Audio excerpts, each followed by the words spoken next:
Como você se imagina daqui 10 anos? Bom, no meu caso, eu espero que até lá não tenha ficado fora de moda ser youtuber aos 40 anos, mas na verdade quem está preocupado com essa pergunta é a indústria automotiva. Não é à toa que a Anfávia, a associação que representa os fabricantes de carros aqui no Brasil, vem desde o ano passado tentando imaginar o possível futuro deles, e o nosso também, que pretendemos comprar carro algum dia, na esteira da revolução elétrica que a indústria mundial está passando. E segundo a consultoria BCG, contratada pela Anfávia, existem 3 possibilidades de futuro para a nossa indústria automotiva para os próximos 10 anos. Quer dizer, até 2035, na verdade.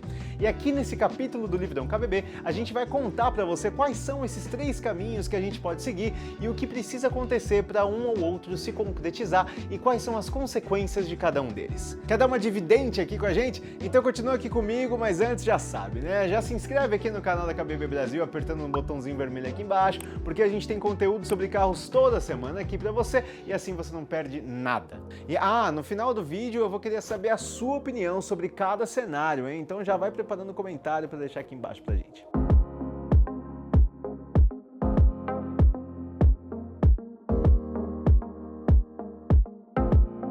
A essa altura você já deve ter lido por aí que boa parte ou a maioria dos países que compõem a União Europeia já tem planos concretos para limitar ou até extinguir os carros a combustão nos próximos 10 a 20 anos. A gente já falou sobre isso aqui no canal quando a gente explicou por que o carro elétrico é caro no Brasil. Tem link para esse vídeo aqui na descrição. Se a gente tirar uma fotografia da participação dos carros elétricos hoje no mundo, fica até difícil acreditar nessa previsão do fim dos carros a combustão.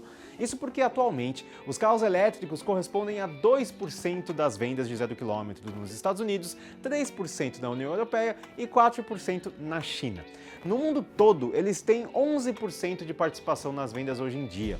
Só que a projeção da BCG, com base nos planos de cada país, prevê que em 2035, 54% dos carros 0 km vendidos nos Estados Unidos deverão ser elétricos. Na Europa, essa participação deve ser de 62% e de 58% na China.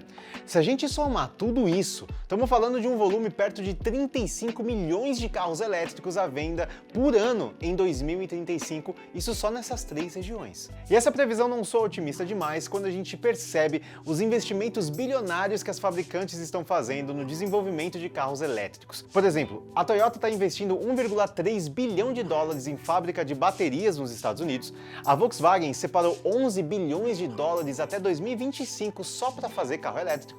A Mercedes vai gastar 1 bilhão de dólares em fábricas de SUVs e baterias elétricas, assim como a GM, que também vai levantar fábrica de carro elétrico no México. Eu poderia ficar puxando aqui manchetes como essas o dia inteiro de todas as fabricantes praticamente. Ou seja, é questão de tempo para a gente ver essa onda dos elétricos se materializar no mundo. E é aí que fica a pergunta da Anfávia e a nossa aqui. Onde e como o Brasil vai ficar nessa festa dos carros elétricos por aí, hein? Bom, eu falei no começo que há 3 cenários possíveis com os quais a Anfávia está trabalhando com a ajuda da BCG, que fez esse trabalho de pesquisa. E o primeiro deles é o cenário que chamam de inercial, ou traduzindo, o cenário do deixa a vida me levar. Isso significa que nessa hipótese praticamente nada mudaria em relação às matrizes energéticas que movem os nossos carros, nem quanto aos incentivos que já existem hoje para o desenvolvimento da nossa indústria automotiva, que são poucos, né?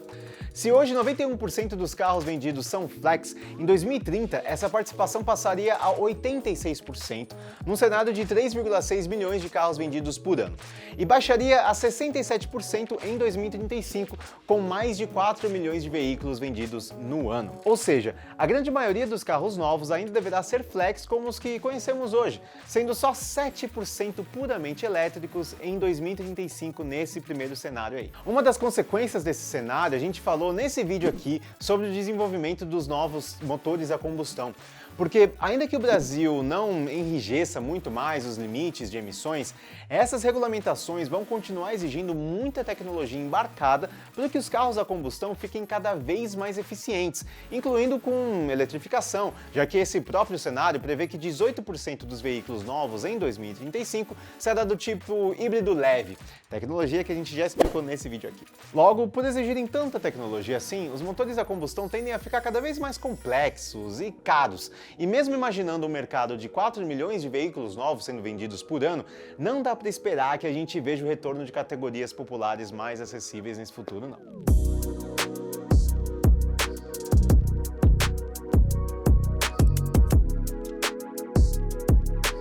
Na segunda porta da esperança, a Anfávia vislumbra um horizonte mais otimista de convergência global. Para ela acontecer, diversas variáveis têm que desempenhar um papel importante daqui para frente, como incentivos fiscais e de crédito para a produção e venda de carros híbridos e elétricos por parte do governo, já que hoje praticamente não existe uma política federal robusta nesse sentido. A tendência de redução de custo de produção de baterias deve se manter no ritmo atual ou ficar mais acelerado, o que poderia atrair investimento das fabricantes para a produção local, já que o Brasil está perto dos países com mais reservas minerais dos elementos que compõem a bateria. E o Brasil deveria investir na indústria de chips e semicondutores, uma vez que atualmente há poucos fornecedores globais deles, como falamos aqui nesse vídeo aqui em cima. Portanto, há uma janela de oportunidade aí para desenvolver essa indústria aqui no Brasil, que vai ficar cada vez mais essencial para a mobilidade automotiva. Se tudo isso aí que eu falei acontecer, aí a gente pode esperar que em 2030 os carros elétricos correspondam a 5% do nosso mercado de novos. 22% seria o total de carros eletrificados. E até 2035, a gente poderia ver 21% de carros elétricos vendidos no Brasil, ou 62% dos emplacamentos seriam de carros eletrificados híbridos ou elétricos. Isso dá cerca de 2,5 milhões de veículos num cenário de 4 milhões de emplacamentos. Ou seja, em 2035, a gente pode ter mais carro eletrificado sendo emplacado por ano do que o total de carros que a gente está vendendo hoje em dia. Nesse caso de convergência global, as consequências que a gente tem que pensar são em relação às demandas de investimento e de energia que esse cenário traria para a gente. Por exemplo, com esse número aí de carros eletrificados na casa dos milhões, a BCG estima que seriam necessários 150 mil carregadores espalhados pelo Brasil, o que significaria cerca de 14 bilhões de reais de criação, só para a criação de pontos de carregamento. Hoje existem por volta de 800 postos para carro elétrico. E se esse valor aí de 14 bilhões de reais soa grande, ele não representa nem 0,20% do PIB do Brasil em 2020, só para te dar um contexto do montante de valores. E quanto à demanda por eletricidade, nesse cenário, os consumidores precisariam de 7,2 gigawatts-hora por ano.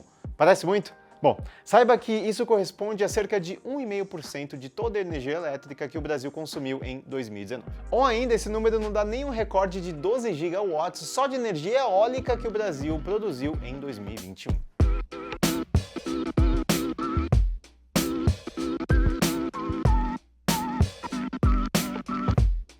Abrindo a última porta desse multiverso aí da indústria automotiva, a gente encontra talvez o cenário mais realista para os próximos anos. Isso porque ele é muito parecido com o primeiro cenário que a gente viu, só que com o que eles chamam de protagonismo dos biocombustíveis. Isso significa que os carros a combustão vão continuar sendo a grande maioria à venda no Brasil até 2035, praticamente nas mesmas proporções que a gente viu lá no primeiro cenário. Mas deve haver um esforço maior para a utilização do etanol como principal matriz energética dos veículos.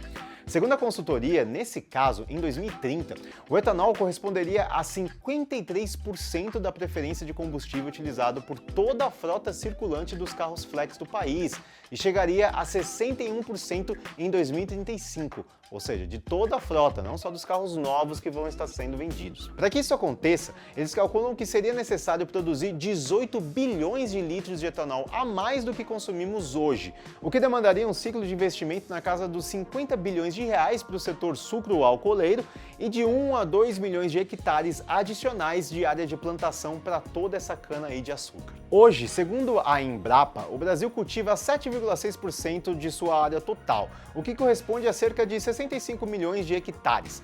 Desse total, o setor da cana-de-açúcar já usa por volta de 8,5 milhões de hectares, ou 13% da área total cultivada do Brasil. Portanto, com essa estimativa aí da BCG de demanda adicional, as plantações de cana subiriam para cerca de 16% do total de áreas cultivadas no Brasil. Agora, qual é a diferença real do cenário da inércia para esse de protagonismo de biocombustível, se a previsão é de continuarmos dependentes aí de carros a combustão? A resposta está no nível de emissões.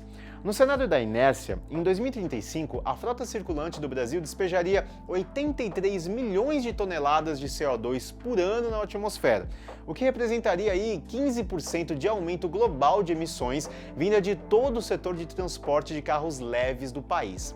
Agora, se o etanol assumisse o protagonismo esperado, as emissões de CO2 reduziriam 15% em comparação com o cenário inercial de 2035, ou seriam 71 milhões de toneladas de CO2 no ar. Só que tem uma ressalva para se fazer aqui. Mesmo que essa redução seja importante para o país, ela provocaria aí uma desigualdade de poluição importante aqui dentro. Isso porque a maior parte da redução de emissões viria do poço à roda, o que eles chamam, ou seja, contabilizando desde o processo inicial ali de produção do etanol até o escapamento do carro. Isso porque o etanol consegue praticamente neutralizar todo o carbono que despeja quando está no carro, pegando ele de volta da atmosfera, fazendo a sua fotossíntese aí quando ele vai crescer. Só que aqui em São Paulo, onde fica a maior frota de veículos do país, haveria um aumento de emissão de gases locais, porque quem está aqui são os carros, que vão jogar todo esse CO2 na atmosfera. Ao passo que nas cidades onde se planta o etanol, aí sim lá vai ter um ar mais limpo, porque o etanol, né, a cana-de-açúcar vai estar puxando o CO2 de volta.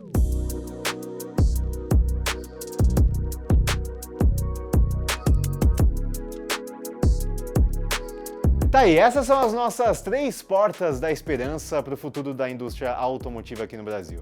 Temos um horizonte mais pessimista, um otimista e um outro mais factível.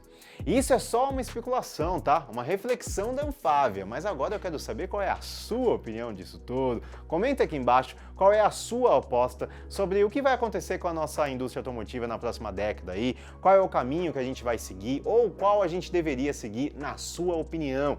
Se você curtiu esse capítulo aqui do Livrão KBB, já deixa o seu like antes de sair e também já publica seu comentário e se inscreve aqui no canal da KBB Brasil, porque é a sua inscrição que faz a gente continuar trazendo vídeos novos toda semana aqui para você.